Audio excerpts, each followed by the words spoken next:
नमस्कार, आपके साथ मैं हूं साक्षी जोशी और आज मध्य प्रदेश से जुड़ी हुई दो बड़ी खबरें मैं आपको बताना चाहती हूं।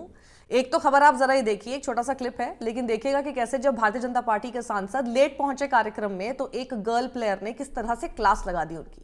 पूछा कि आपको क्या लगता है हमारे पास बहुत फालतू टाइम है कि हम आपका इंतजार करते रहेंगे। नमस्ते, तो ठीक है, आप इंतजार कर रहे हैं, हमारे पास फालतू टाइम है क्या? बहुत बढ़िया, बहुत आगे जाएगी ये लड़की। वहीं प्रतिमा बागरी, जो कि भारतीय जनता पार्टी की मध्य प्रदेश की सरकार में अर्बन डेवलपमेंट मिनिस्टर हैं, पहले इनके जीजा जेल में है गांजा तस्करी के ही आरोप में और अब इनका भाई भी पकड़ा गया है। सतना पुलिस ने 46 किलोग्राम गांजा की तस्करी के मामले में इनके भाई को पकड़ा है और जब पत्रकार इनको कन्फ्रंट करता है, सवाल पूछता है, इनका रिएक्शन जानना चाहते हैं, तो देखिए कैसे एरोगेंस में, एटीट्यूड के साथ गुस्से में कहती है, क्या जबरदस्ती की बात करते हो? मैम, आपके भाई पकड़े हैं गांजा तस्करी में, क्या कहेंगे? जबरदस्ती की बात क्यों करते हो तुम लोग? अच्छा मोहतरमा, जबरदस्ती की बात ये हो गई। अर्बन डेवलपमेंट के नाम पे जब नशे का डेवलपमेंट आपके अंडर होगा, आपके फैमिली में होगा, तो पत्रकार सवाल क्यों नहीं पूछेगा आपसे?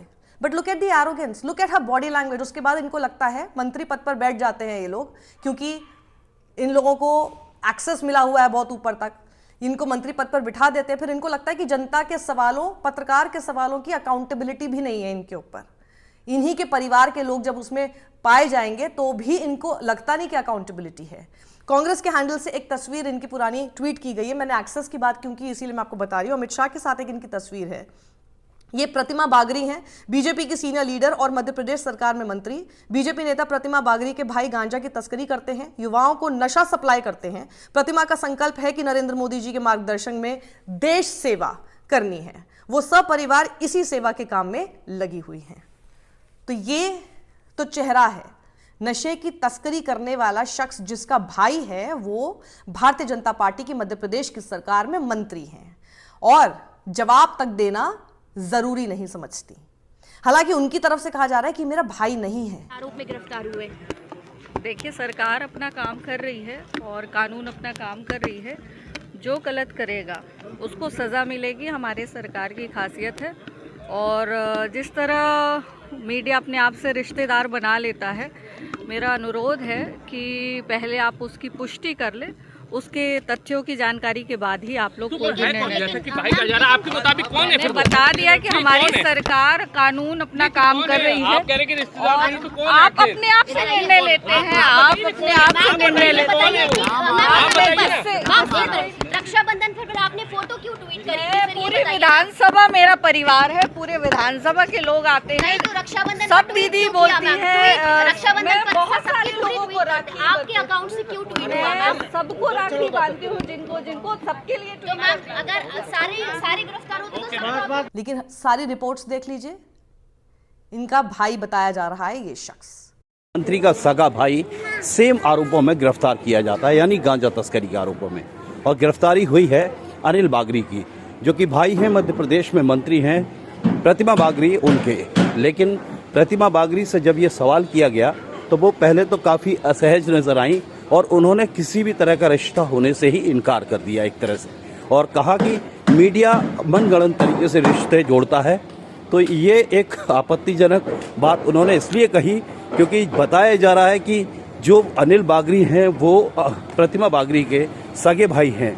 ये बात इतर है कि प्रतिमा बागरी व्यक्तिगत तौर पर काफ़ी सहज और अच्छे व्यवहार की महिला हैं। मैं भी कई बार उनसे मिला हूँ, लेकिन जब जिम्मेदारियां तय होती हैं तो जवाबदेही भी तय होती है।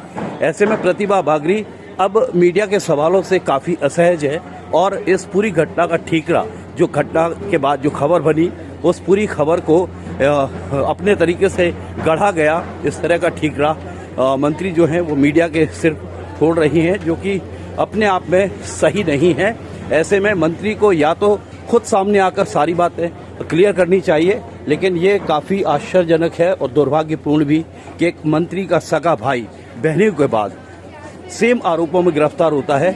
अनिल बागरी, जो कि प्रतिमा बागरी के खास भाई हैं और गांजा तस्करी के आरोपों में गिरफ्तार हुए हैं। ये देखिए, आज तक के हवाले से मैं आपको बता रही हूँ कि बरामद किए गए गांजे की मात्रा लगभग 46 किलोग्राम बताई जा रही है। और इस गिरफ्तारी में सबसे चौंकाने वाला तथ्य ये है कि पकड़े गए 2 आरोपियों में से एक राज्य मंत्री प्रतिमा बागरी का सगा भाई अनिल बागरी है। ये बड़ी कार्रवाई रामपुर थाना इलाके के माता मोड़ इलाके में की गई, जहां पुलिस ने जाल बिछाकर तस्करों को पकड़ने में सफलता हासिल की। तो 2 लोग पकड़े गए, 2 तस्कर पकड़े गए, जिसमें से एक मंत्री, राज्य मंत्री मैडम का भाई है। और ये अपनी ऐंठ में चलती हुई बोलती हैं, क्या जबरदस्ती की बात करते हो। ये जबरदस्ती की अगर बात है तो इनसे फिर किस बारे में बात करें, पता नहीं। डेवलपमेंट क्या हो रहा है, किस चीज का हो रहा है, वो आपके सामने है।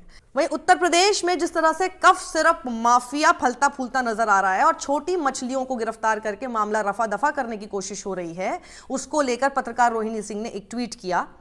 कफ सिरप माफिया के खिलाफ प्रदर्शन हो रहे हैं, बयान, वीडियो आए, प्रेस कॉन्फ्रेंस हुई, लेकिन जो बात समूचा उत्तर प्रदेश जानता है वो कहने की हिम्मत किसी में नहीं है कि कफ सिरप सिंडिकेट का संरक्षक कौन है। फिर एसआईटी बनाई क्यों गई है? छोटी मछलियों को फंसाकर मामला रफा दफा करने के लिए। तो आपने एक एसआईटी बना दी और सिर्फ छोटी छोटी मछलियों को पकड़ लेंगे ताकि जो बड़ा एक ठाकुर आपके सामने सबसे बड़ा माफिया है कफ सिरप का, वो बच निकले। और उसके खिलाफ कोई भी एक्शन लेने की हिम्मत इन लोगों की नजर नहीं आ रही है। वहीं सिंगर, म्यूजिक कंपोजर विशाल डडलानी का एक वीडियो काफी वायरल हो रहा है, वो मैं आपको दिखाऊंगी और आखिर क्यों वायरल हो रहा है वो आपको बताऊंगी। लेकिन उससे पहले एक और छोटी सी क्लिप वायरल हो रही है। अनुराग ठाकुर, ठीक है, मैं इसमें थोड़ा सा मेरे को सहानुभूति है, कभी कभार स्लिप ऑफ टंग हो जाता है, तो दैट्स ओके। कभी कभार नहीं समझ में आता, आप एक धारा प्रभाव कोई बात बोल रहे होते हैं तो आपको याद नहीं रहता कि आपने बेसिकली क्या बात बोल दी। लेकिन ये वायरल है इसलिए मैं आपको दिखा रही हूँ कि क्यों वायरल है। बट स्टिल आई फील कि ठीक है, ओके, कोई बात नहीं। बात यह है कि वंदे मातरम पर डिबेट हो रही थी, लेकिन वो उसको वंदे भारत तक ले गए, वो वंदे भारत करके बोलने लग गए। तो इसीलिए लोग इस तरह के ट्वीट कर रहे हैं कि ऐसा लगता है कि अनुराग ठाकुर जो है ना वो टिपिकल बैक बेंचर हैं। नहीं होता, बैक बेंचर को सुनाई नहीं देता, पता नहीं चलता कि आज का सब्जेक्ट क्या चल रहा है। आउट ऑफ सिलेबस बात चल रही है, टीचर कुछ पूछ रहा है, वो बोल रहा है बैंगन। कौन सब्जेक्ट अच्छा लगता है? बैगन। सो बेसिकली वो वंदे मातरम पर ही डिबेट थी, जिसमें वो वंदे भारत करके बोलते रहे। मैं इतना जरूर कहूंगा कि अंग्रेजों को तो वंदे भारत से दिक्कत थी, जिन्ना को वंदे भारत से दिक्कत थी। हाँ, तो आइए, विशाल डडलानी का एक वीडियो वायरल हो रहा है। संसद में जो 8 दिसंबर को वंदे मातरम पर 10 घंटे लंबी बहस चली है, उसके ऊपर उन्होंने नाराजगी जताई। उन्होंने सोशल मीडिया पर अपनी प्रतिक्रिया देते हुए कहा कि इस बहस के कारण लगता है जैसे बेरोजगारी, इंडिगो की समस्या और प्रदूषण यानी हवा का जो मुद्दा है सब हल हो गए हैं। और इस तरह उन्होंने सरकार पर तंज कसा। क्या कहा उन्होंने, वीडियो में जाते जाते देखते जाइए। सत्यमेव जयते। हेलो भाइयों और बहनों, बड़ी खुशखबरी की बात है आपके लिए। कल हमारे पार्लियामेंट ने, इंडिया के पार्लियामेंट ने 10 घंटे वंदे मातरम पे बहस की। वंदे मातरम जो कि एक बहुत मशहूर और चहीता देश गीत है, जो कि बंकिम चंद्र चटर्जी ने लिखा है। लोग इसे बहुत चाहते हैं। इस पे बहस हुई पार्लियामेंट में, और इस बहस की वजह से मैं आपको बता दूं, इंडिया की बेरोजगारी का प्रॉब्लम सॉल्व हो गया, इंडिगो वाली प्रॉब्लम सॉल्व हो गई है, एयर पोल्यूशन की प्रॉब्लम सॉल्व हो गई है। इमेजिन 10 घंटे एक पोएम पे डिबेट हुई है। इन बातों का जिक्र तक नहीं हुआ, लेकिन ये बातें सब इस डिबेट की वजह से सॉल्व हो गई हैं। ये डिबेट जो आपके टैक्स के पैसों का 1 मिनट पार्लियामेंट में 2.5 लाख रुपया कॉस्ट करता है, 10 घंटे मतलब 600 मिनट, काउंट कीजिए।